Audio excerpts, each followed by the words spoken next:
Hi amigos, my name is Pam and welcome to today's video, which will be part 2 of our travels to New Zealand. A few weeks ago, I shared the first half of our video, which was our time in the South Island of New Zealand. So if you are interested in that, go check it out. We had a great time there, and after that, we flew up to the North Island, spent some time here, and we had a wonderful time here as well, and I'm excited to share the second half of our travels with y'all, along with some journal spreads of the whole trip. And I'll just keep this very short, very sweet, and just get to it. Thanks for being here. I hope you enjoy.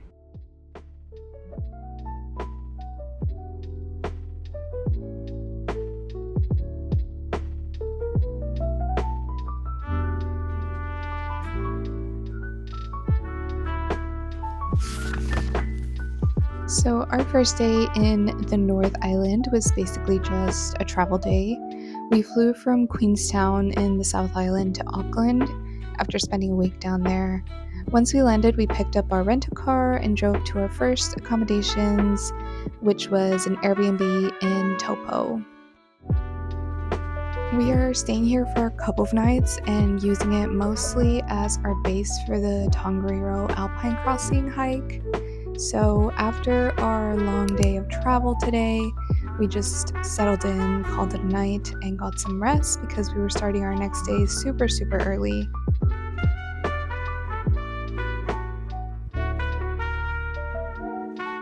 Like I said, super early. We were off this morning by 4:30 a.m. for the Tongariro Alpine crossing, which is a 12-mile hike through Tongariro National Park.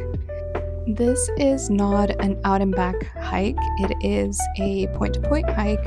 So we parked our car at the end at Ketatahi Car Park and then took a shuttle to the starting point of the trail.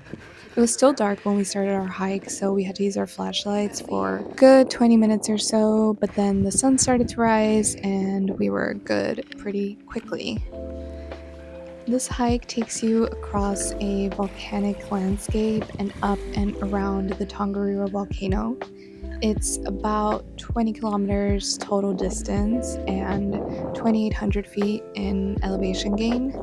The first part of this hike was really chill, just a casual stroll, getting used to and taking in our surroundings, but after around an hour, we started our gradual climb.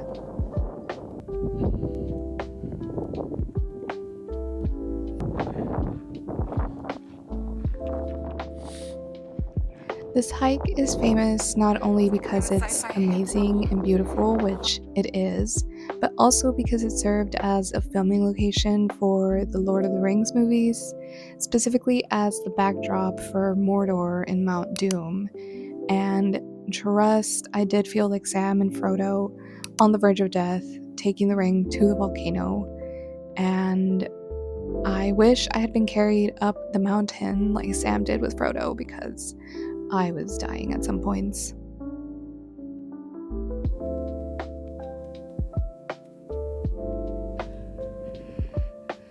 Some of these inclines and the overall climb was pretty brutal, but because it was spread out over the 12 total miles, it wasn't impossible.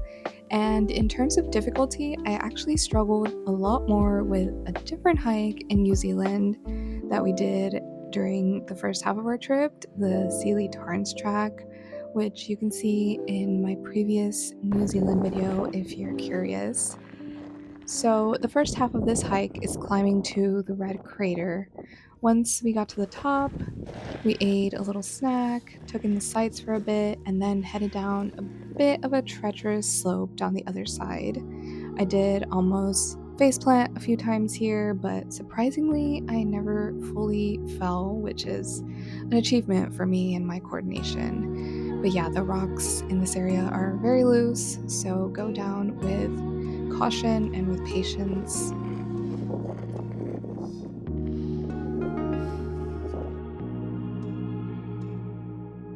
We walked past the emerald lakes, which are these beautiful mineral ponds.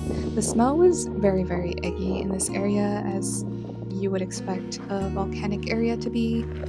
And after this was one more steep ascent.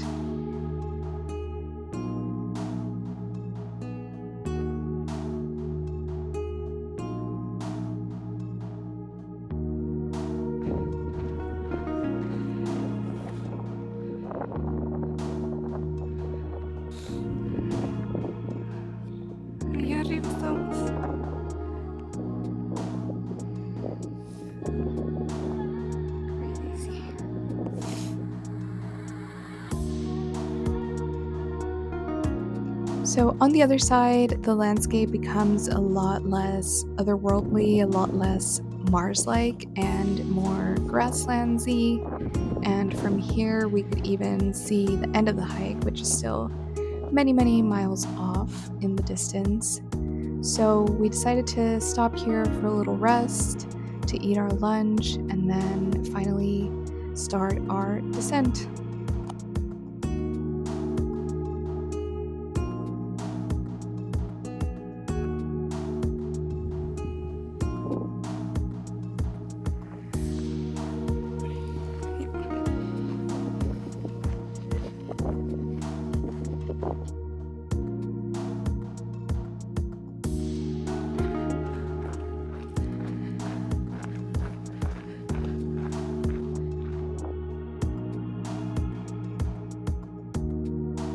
At one point during our descent, we encountered some maintenance folks cutting down vegetation, so we had to navigate through that for a little bit. And then finally, we made it to the rainforest section, which is the final few miles of the hike. It was very lush, very beautiful, and by this point, we were very, very tired. So, although it was the last few miles, it really, really felt very long and endless. Fearless.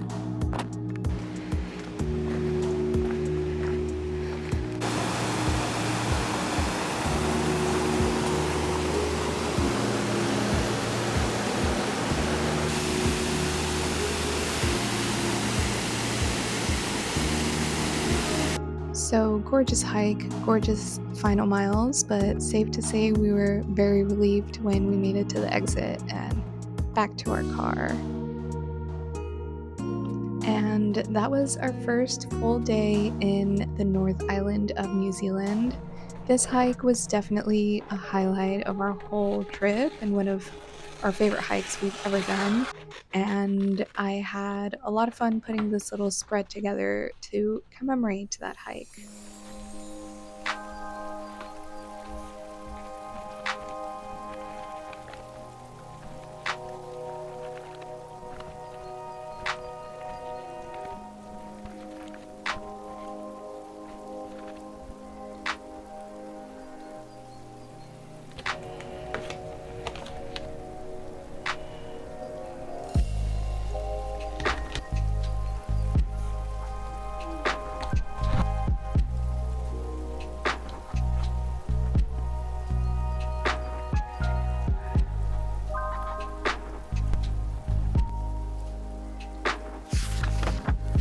The next day, we checked out of our lovely little Airbnb and headed out from Topo to Rotorua. And we stopped at a little coffee shop on the way for some breakfast. In Rotorua, we visit Whakarewarewa, which is a living Maori village. You can only enter as part of a guided tour group because the village is an active village with families living there and opening up their home for visitors.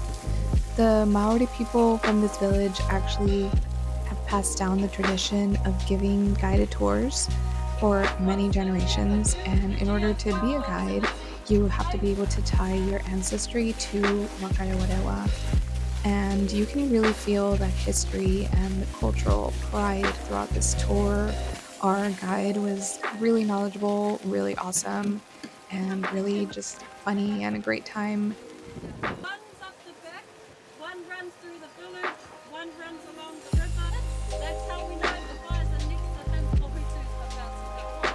We learned about how people in the village still practice traditional ways of living and how they use the area's volcanic properties to help them cook, wash, bathe, and we also got to try some food that was cooked within the hot springs here, and it was a really cool experience.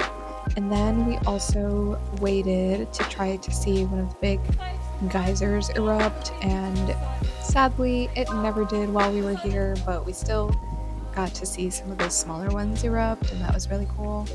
It was a rainy day, but that didn't diminish our enjoyment of the tour whatsoever. We still had a great time.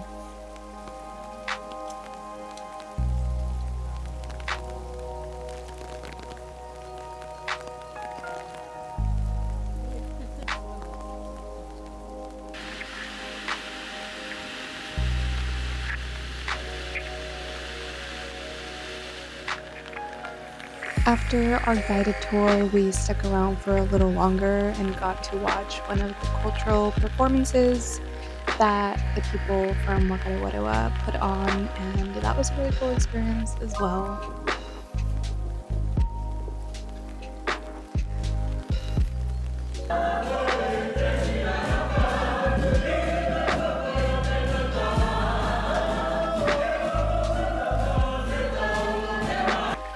Then we left Rotorua and drove a few more hours to our hotel in the city of Hamilton.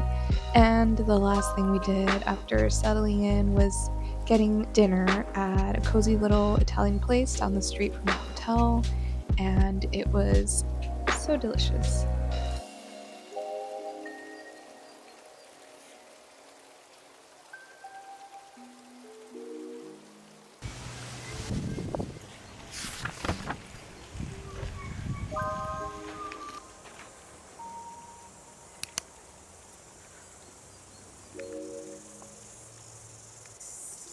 The next morning, we visited Hamilton Gardens, which is exactly what it sounds like.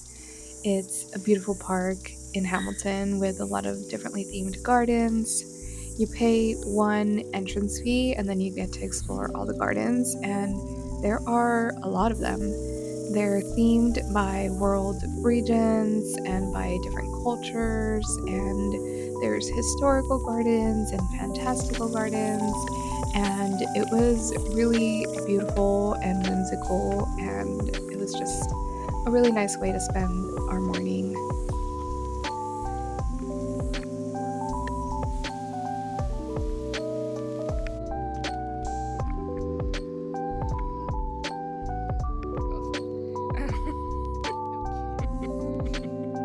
You have to.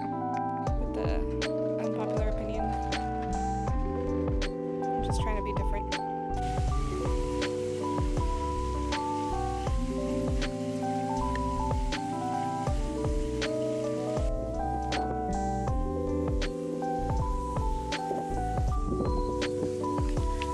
Like the garden in our vacation home in Italy, but it's a little smaller.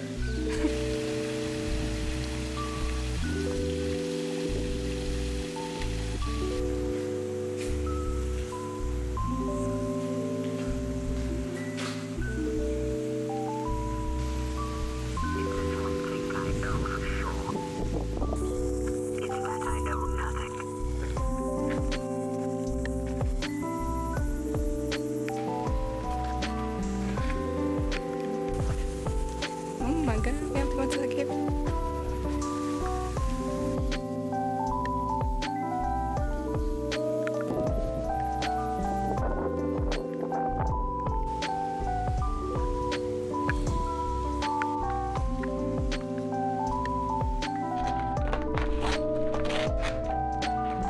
Taking a quick journaling break here with the spreads for Whakarewarewa and Hamilton Gardens on these 2 pages of the journal.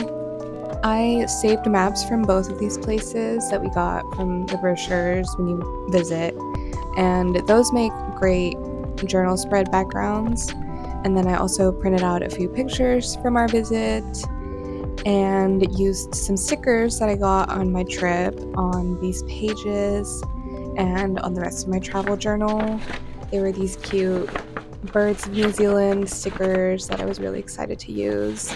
And then I also wrote a few notes of our time here so we could remember what we did and what we liked about these places.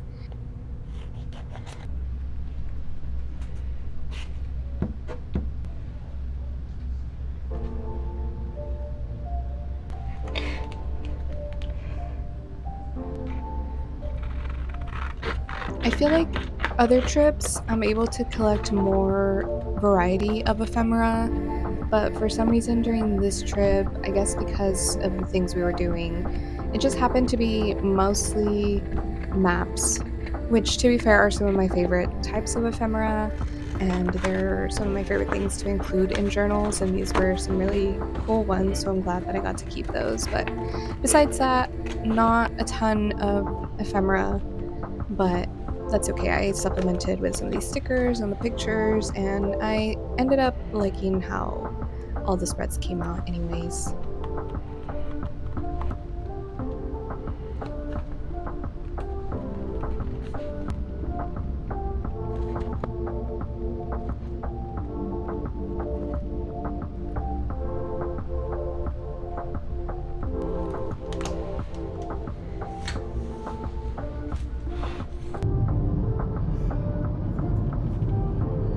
Now back to day 4. After visiting the Hamilton Gardens, we headed outside of the city into the hills of the Shire to visit Hobbiton. We had reserved a tour ahead of time and it was scheduled for a specific time in the afternoon. So while we were waiting for that time, we went to the cafe and we got some tea and some carrot cake, and it was really cozy and in theme. And then it was our time, so we got on our tour bus and we got a little intro video from Peter Jackson, and then also some intro from our tour guide, who was just the cutest. And Peter Jackson directed Lord of the Rings and the Hobbit movies, so it was some cool insight into that. We learned that this privately owned farm was identified by location scouts for the first Lord of the Rings trilogy because it really fit the description of the Shire as written by J.R.R. Tolkien.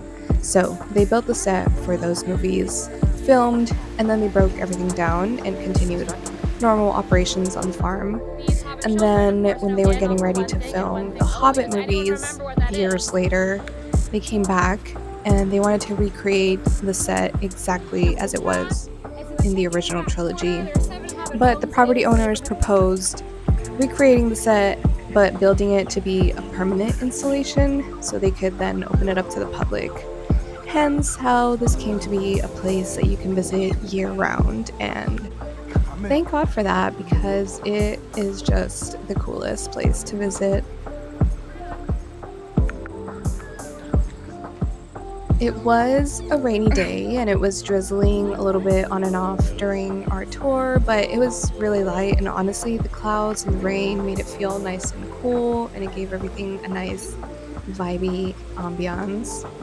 The Hobbiton neighborhood is pretty big with lots of hobbit holes and an inn and gardens, but it's still a very small portion of the overall property, which the rest of it still is a functioning farm, so there's lots of animals that live here, and occasionally they will wander into the Shire, so we got to see a lot of them as well. So we got to walk through the entire Shire neighborhood, and the tour guide gave us so much background information and little tidbits and Easter eggs from the movies, and we really got to take our time and take everything in and enjoy all the beautiful and whimsical details. I was so enchanted by everything, and admittedly, I'm not even the big Lord of the Rings nerd here. That was all Uriel.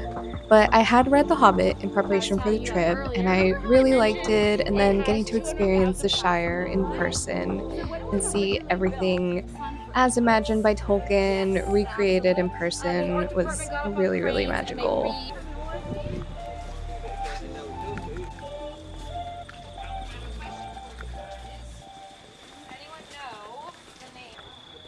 quite easy for people to forget. So for over 10 years, people were coming here, enjoying themselves. Towards the end of our tour through the neighborhood, we actually got to go into a hobbit house that's been staged and decorated by the set design team that worked on the movies. And this was really incredible. The attention to detail in here was amazing. Our tour guide told us that it was specifically designed with a fictional hobbit family in mind, and it really tells the story of who lives here, and everything was able to be touched and picked up, and there was a lot of like functional pieces in there, and it was just really impressive and incredible to explore and imagine a beautiful, peaceful life as a hobbit here.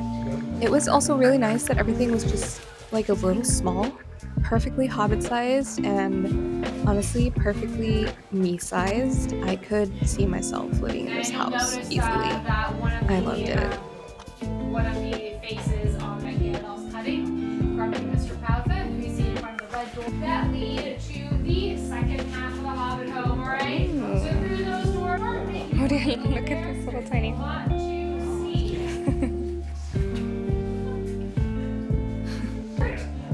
I love that dollhouse library, yeah, because I think it makes sense in the world that one of Sam's kids, you know, published it.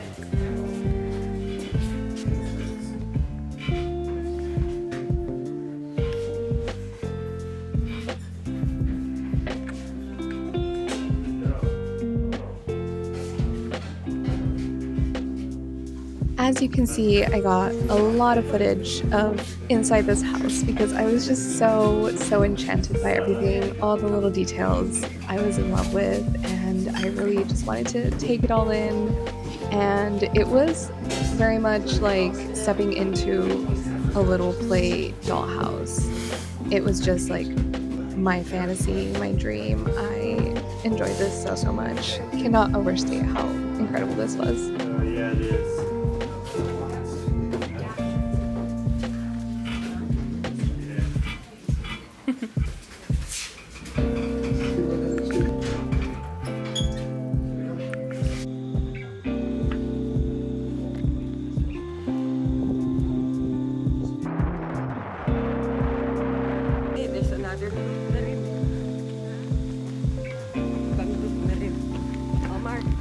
Our last stop on the tour was at the Green Dragon Inn, where we got to chill for a little while, and we got some complimentary beer and cider, which was really good, honestly. And overall, visiting Hobbiton was definitely a highlight of our whole trip. I know I've said that for a couple of things already, but really loved visiting Hobbiton. I feel like the whole trip was worth it just for this one visit. I mean, even the bathrooms were incredible, and I had to take a video of.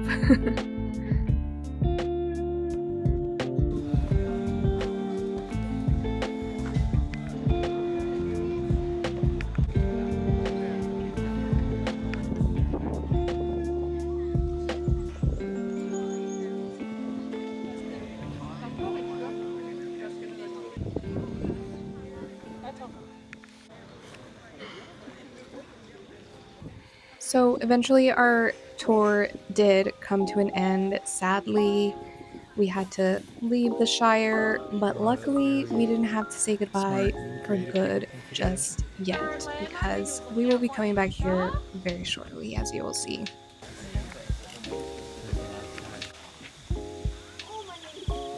Fish.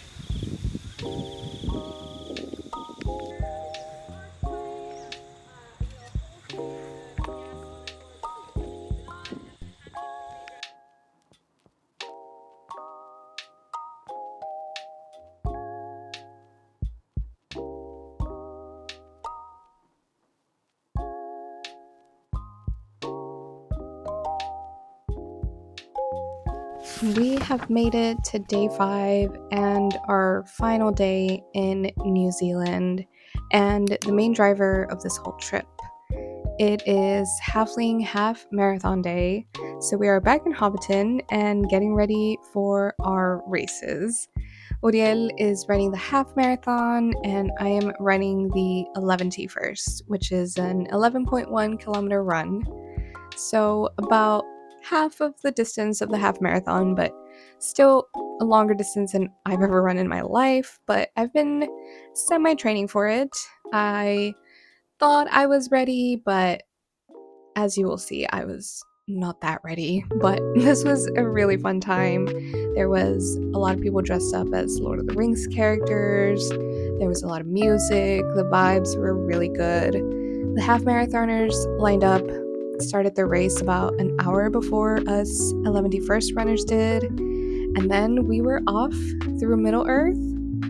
Along the way, we saw some orcs, we saw some black riders, we even saw Gandalf looking over us and encouraging us on our run. So the path of this race was really cool because we got to explore a lot of the farmland that we didn't get to see on our tour the previous day and the tour that you would typically take if you visit Hobbiton. It was beautiful, and there were ponds and farm animals and people dressed up, and the hills, so many hills. It was kind of wild. So admittedly, I ran probably less than half the time. I walked a lot because there was so many things to see. First of all, it was also blisteringly hot. And the elevation gain over the course of the race was over 1,000 feet.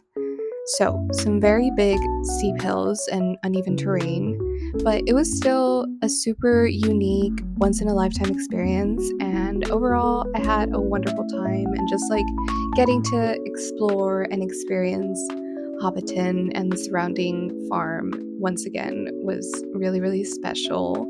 I finished the race eventually. My medal was actually given to me by our tour guide from the previous day, which was really cool. It was cool to see her again. Uriel finished his half marathon. I'm very proud of us for making it through and for pushing ourselves, and it was just a really cool event and really fun to be in community with all these Tolkien fans from all over the world in such a beautiful setting. And that brings us to the conclusion of our trip. We obviously had the time of our lives. New Zealand did not disappoint, and we made some of the most wonderful memories that we're going to carry with us forever, and that are now immortalized via this video, obviously, and also via my travel journal. So here is the final spread for this trip, our 2 days in Hobbiton. The brochure that we got during our trip to Hobbiton and during our tour was really, really cool. So this ended up being one of my favorite spreads just because that map of Hobbiton is so beautiful.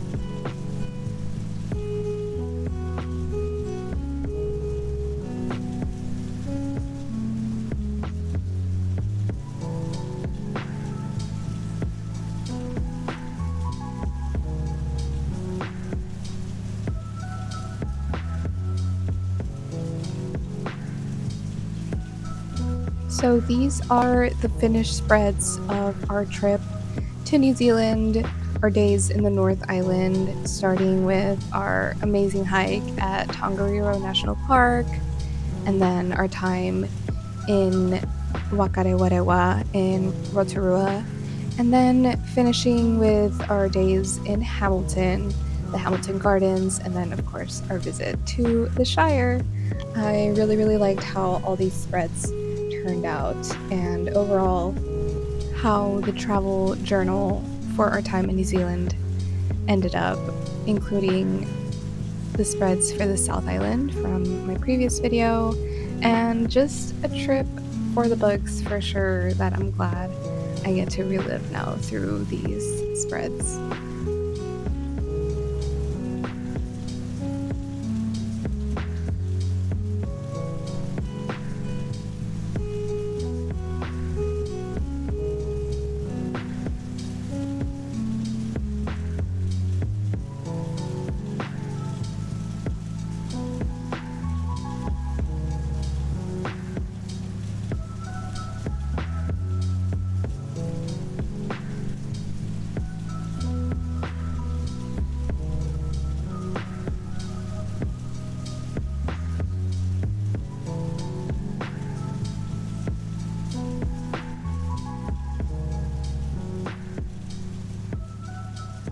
If you made it to the end of the video, thanks so much for watching. I hope you enjoyed our New Zealand travels. We had the time of our lives, definitely one for the books, one to remember, and now I have these journal spreads that I will treasure.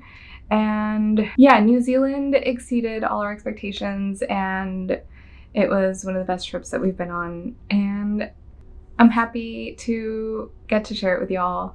So thanks for being here. Until our next trip, amigos. Bye.